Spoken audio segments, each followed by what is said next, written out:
Welcome to the Global War Watch Network. What happens when political leaders choose compromise over resistance? The story of Weimar Germany reveals how bargaining with authoritarians can, well, destroy democracy itself. Today, we're embarking on an exploration of a truly pivotal moment in history. We're drawing from compelling sources like the fateful surrender, how democracy dies, to understand the dangerous, insidious logic of political abdication. Our mission is to really unpack the critical decisions that paved the way for a dictatorship, hoping to extract crucial lessons that resonate even today. And we will examine how, in the face of escalating threats, what's often perceived as pragmatism or maybe a drive for self-preservation can, in fact, inadvertently dismantle the very democratic systems meant to be protected. What's truly fascinating here, and I think often overlooked, is how seemingly small, perhaps logical-seeming concessions can accumulate, how they create an irreversible and frankly perilous path for a nation's democratic future. Okay, let's unpack this for you. We're setting our scene in Germany, right? Right after the cataclysm of World War I. Out of that chaos emerged a new, ambitious democracy, the Weimar Republic, established in 1919. Now, this wasn't just any interim government. Its constitution was drafted by some of Germany's brightest minds, luminaries like Hugo Preuss and Max Weber. It was groundbreaking for its time, enshrining extensive civil liberties, significantly expanding rights for women, establishing vital labor protections. It sounds incredibly promising on paper, doesn't it? Exactly. A broad coalition of progressive forces, liberals, social democrats, the Catholic Center Party, they all came together to form this ambitious, forward-thinking republic. But what Weimar teaches us, I think, early on, is that a robust constitution and progressive ideals aren't enough. They don't inoculate a democracy against, violent extremism and internal pressures.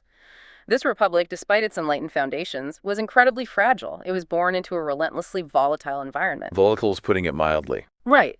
Rife with political violence, frequent assassinations of prominent figures, constant brutal street fights between communists and fascists, both actively rejecting the new democratic regime. And it wasn't just external threats either. Even its constitution, with provisions like Article 48, gave the president these extraordinary powers to rule by decree in emergencies. A subtle crack, maybe, in its foundation that, as history painfully shows, would later be exploited. After a turbulent period of hyperinflation that crippled the economy and widespread unrest, it did find some relative stability, but only briefly, by around 1924. So it's a democracy built on noble ideals but standing on really shaky ground. Yeah. And then the bottom falls out of the global economy. The 1929 U.S. stock market crash, it triggers a catastrophic economic downturn that spirals across the world, hitting Germany particularly hard with mass unemployment. Suddenly, the crisis isn't just economic, it's deeply political. Right. This catastrophe led to significant gains for both the Communist Party and, critically, the Nazis in subsequent elections. The parliamentary gridlock that followed made it incredibly difficult to form stable governments. It forced the president to install chancellors without parliamentary backing. It feels almost inevitable, doesn't it, that this economic collapse was the nail in Weimar's coffin? It's easy to fall into that trap, yeah. But that's a common misconception and a crucial one to correct, I think. While the Great Depression was a devastating shock, it alone didn't doom Weimar. Many other republics, like Czechoslovakia and Finland, survived similar economic turmoil and preserved their democratic institutions. That's a really important point. It is. It really makes you wonder. What truly mattered were the German leaders' responses, their choices, the actions they took, or crucially maybe failed to take, that ultimately shaped the republic's fate. The external shock was just that, a shock. The internal reaction, the decisions made in the corridors of power, that became the deciding factor. And this is where the story takes a truly tragic turn, because it wasn't just Hitler's rise, but the calculated misjudgment of those who thought they could control him. The first catastrophic miscalculation was made by the German conservative establishment, essentially granting Hitler a veneer of legitimacy. In the late 1920s, Alfred Hugenberg, powerful businessman, media mogul, leader of the mainstream right-wing German National People's Party, he lacked the charisma of the emerging Nazi leader. But he saw Hitler's rapidly rising movement not as a threat to be confronted, but as a tool to be used to bolster his own conservative agenda. What was Hugenberg's angle here? What made him believe he could harness such a volatile force? Hugenberg's angle was, pure political opportunism mixed with a dangerous underestimation. He wanted to reinvigorate the conservative cause, which he felt had lost its fire, its energy. His strategy was to recruit the Nazis into a highly visible campaign against Germany's World War I reparations obligations, specifically the Young Plan. He hoped their fervent, almost fanatical energy would inject new life into the mainstream right. Did it work? Well, the 1929 referendum to annul the debt ultimately failed. But the partnership itself was utterly transformative. It pulled the Nazis in from the cold, elevating them from fringe extremists, often seen just as street thugs, to a legitimate political force. They were now sanctioned, made respectable by an influential figure like Hugenberg, who had vast media holdings, access to the established elite. He essentially gave them the credibility they desperately craved. But Hugenberg's pattern of underestimation continued, or maybe even deepened. In 1931, he hosted a major right-wing rally in Bad Harzburg, explicitly inviting Hitler to stand alongside Germany's nationalist elite. The aim was to present a united conservative front to the nation. It was supposed to be Hugenberg's moment, a grand display of his leadership. And Instead, Hitler completely stole the spotlight. His paramilitary forces, the SA, marched with this chilling discipline and power. It was a stark contrast to the more sort of staid conservative attendees. Hugenberg, the host, faded entirely into the background. It was a clear, undeniable sign of who was truly in charge, who held the real popular appeal. Yet the message seemed lost on many. indeed, it was a public relations coup for Hitler, orchestrated by his supposed senior partner. By 1933, as events unfolded rapidly, Hugenberg finally realized the full, catastrophic scale of his error. He reportedly confided in a fellow conservative, saying, "I have committed the greatest stupidity of my life. I have allied myself with the greatest demagogue in human history." Wow. Too little, too late, though. Tragically too late. This was a pivotal moment. Hugenberg had given Hitler the respectability he desperately needed. It allowed him to break out of the extremist margins and directly into mainstream political discourse. And once that door was opened, it was almost impossible to close. And if that wasn't enough, the next miscalculation was even graver, elevating Hitler to power outright. By 1932, Germany's parliament was in complete paralysis, unable to form a governing majority amid the economic and political turmoil. You had conservatives desperate for a stable government, one that explicitly excluded the Social Democrats and Communists, but they just lacked the numbers themselves to form that coalition. President Paul von Hindenburg, an aging war hero, a deeply conservative figure, he cycled through chancellors, trying desperately but failing to find a stable leader amidst the chaos. This created the perfect storm for a truly ill-conceived political gamble. Former Chancellor Franz von Papen, who was close to Hindenburg, made a bold and ultimately disastrous suggestion: offer the chancellorship to Hitler. The critical detail here, the one that makes hindsight so agonizing, was the naive, almost hubristic assumption that Hitler could be easily controlled. Controlled, right. Von Papen was famously confident. He told colleagues, and this is a direct quote, "Within 2 months, we'll have pushed Hitler so far into a corner he'll squeal." In January 1933, Hindenburg, swayed by Papen's assurances, signed on. He believed Hitler would remain a mere figurehead, easily manipulated by the conservative ministers around him who would supposedly act as his handlers. Sounds like something out of a bad political thriller, doesn't it? The seasoned politicians thinking they can tame the radical newcomer. It does, and the irony is just brutal, because the exact opposite happened. Hitler immediately began consolidating power with terrifying speed. He swiftly sidelined his supposed handlers, essentially tossing von Papen's leash aside. And he methodically dismantled the opposition, initiated mass arrests of leading figures, former Prussian ministers, key Social Democratic and Communist Party members of parliament. And it's crucial to remember, isn't it, that the Nazi Party wasn't chosen by a majority of Germans. Absolutely crucial. In the last relatively free and fair elections of 1932, about 2/3 of Germans had voted against them. So Hitler's violent moves to seize more influence weren't based on a popular mandate at all. They were based on a deliberate creation of an intense atmosphere of fear across the country. This gamble, this belief that anti-democrats could be tamed or controlled simply by granting them power, it failed spectacularly. It raises an incredibly important question about the dangers of fundamentally underestimating authoritarian ambition. History repeatedly shows us, doesn't it, that those who believe they can puppet an autocrat often end up being the first to be consumed by them.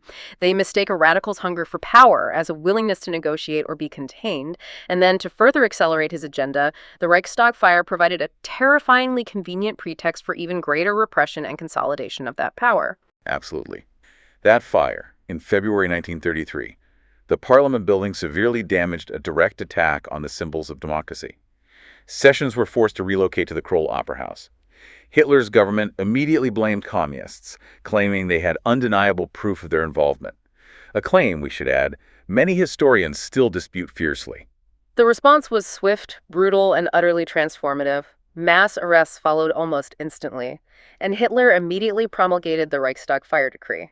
This wasn't just a tough law, it was a draconian measure that effectively suspended civil liberties.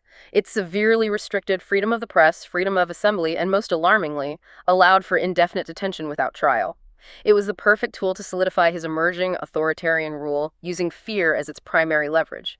It gave him a legalistic, albeit illegitimate, framework to crush dissent. And it was in this climate of manufactured emergency, fueled by the Reichstag fire and that subsequent decree, that Hitler proposed the Enabling Act. This act was designed to grant him and his cabinet sweeping powers to rule by decree, essentially bypassing parliament, dismantling democracy at its core. It required a two-thirds majority to pass. The Social Democrats, who bravely stood against it, were the only other significant democratic group left, but there were too few to stop it alone. Which left the Catholic Center Party. Exactly. Led by Ludwig Kaas, they were the last remaining pivotal obstacle that could prevent its passage. Their vote held the fate of German democracy. Ludwig Kaas found himself at a truly agonizing crossroads in March 23, 1933. His party had tried to block Hitler for years, had been a bulwark of Weimar democracy, but now they faced immense pressure, threats, a climate of sheer terror. Kaas and his colleagues debated for hours, torn between their deeply held principles and a powerful instinct for self-preservation. What were the arguments? Well, some, a courageous few, urged outright resistance, warning of Hitler's true destructive intentions. But most feared the immediate brutal consequences of defiance. Others clung to this desperate, almost pathetic hope that cooperation, playing along, might allow them to influence Hitler from within, perhaps by weakening rivals or, at the very least, protecting their party and Catholic institutions from Nazi persecution. Kaas's own rationale, as he tried to convince his wavering colleagues, was chillingly pragmatic. He convinced himself cooperation was the best option, fearing what would happen if his party defied the Nazis. He famously told them, "We must preserve our soul, but a rejection of the Enabling Act will result in unpleasant consequences for our party."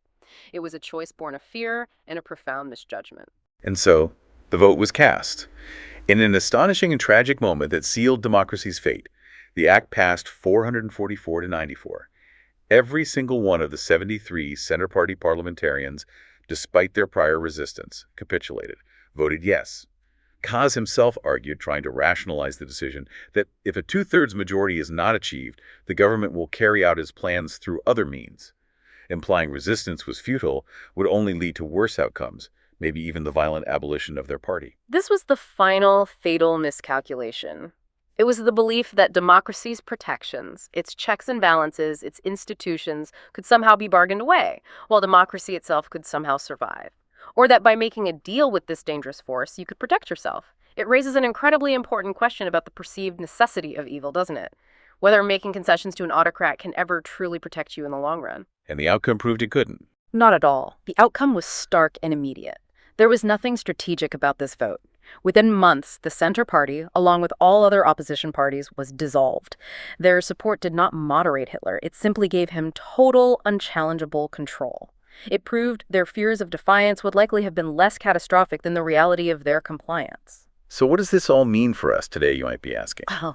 The collapse of the Weimar Republic wasn't some inevitable foretold doom. The Nazi Party never, at any point, garnered anywhere near a majority of support, winning just over 30% in the last free and fair national elections.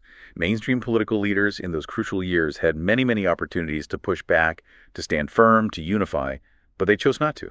And if we connect this to the bigger picture, this history serves as a stark, powerful reminder that no democratic constitution, no matter how robust or how long-standing, is self-enforcing.